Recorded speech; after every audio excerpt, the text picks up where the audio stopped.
responds to Massacre by renaming special building after the worst person possible. It has been just over a week since the tragic shooting in Parkland, Florida that claimed the lives of 17 innocent people. The left has been using this tragedy to further push for more gun control, which to any logical person in America makes no sense, but that is liberalism for you. At any rate, while the shooting is still fresh in everyone's minds, Florida lawmakers have decided to name a building after the worst person possible in the liberal camp that is responsible for the current problems facing our country, and of course, the left is cheering. Now, for the better part of the last decade, Barack Obama was president and by the leftist logic should be held responsible for all the woes in America, right? That would make sense, since for the first 4 years of Obama's abysmal presidency they blamed all the issues he faced on his predecessor, George W. Bush.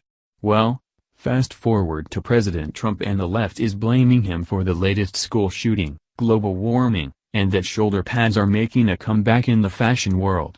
These moronic liberals, instead of placing the blame on Obama for creating an environment of division and chaos, would instead laud him as a hero.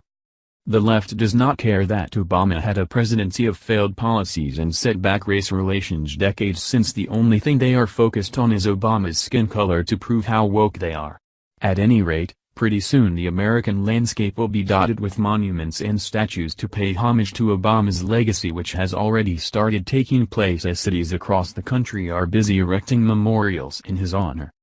Now, just days after the shooting in South Florida, a city in the same state just a few hours north has decided to rename a library in Obama's honor, and you can bet this is just the beginning. Here is more from Tampa Bay Times.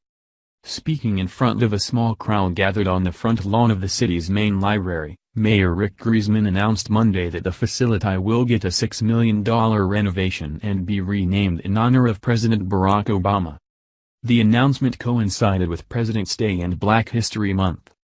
Griezmann said discussions began more than a year ago about how St. Petersburg could pay tribute to the nation's first African-American president, a man who served honorably for 2 terms and has already been ranked by historians as one of our better presidents.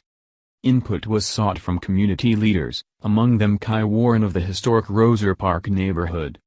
It was universally supported by everybody, said Warren of the group he described as diverse and made up of more than a dozen people.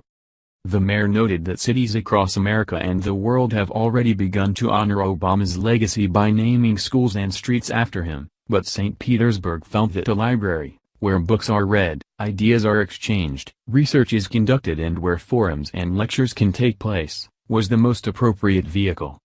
And that's what I'm really the most excited about, what's going to happen inside this library, with materials that focus not only on President Obama, but all of our presidents, and so much more, Griezmann said. Library director Mika Nelson, who read an excerpt from Emma Lazarus' poem, The New Colossus, said during Monday's announcement that the public library represents the pinnacle of the democratic republic and that its doors are open to everyone. Nelson said the library is soliciting feedback for its new focus. Stephanie Owens, an appointee in the Obama and Clinton administrations, drew applause as she listed some of Obama's achievements.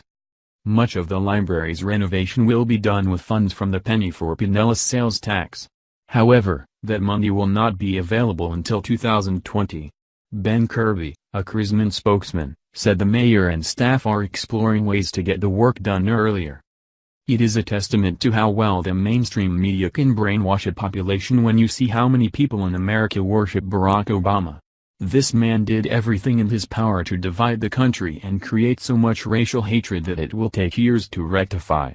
However, the liberal sheep across the nation can't open their eyes to see it since they are conditioned not to question a thing the mainstream media dishes out.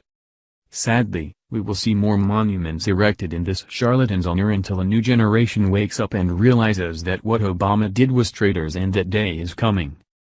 How'd you get so far?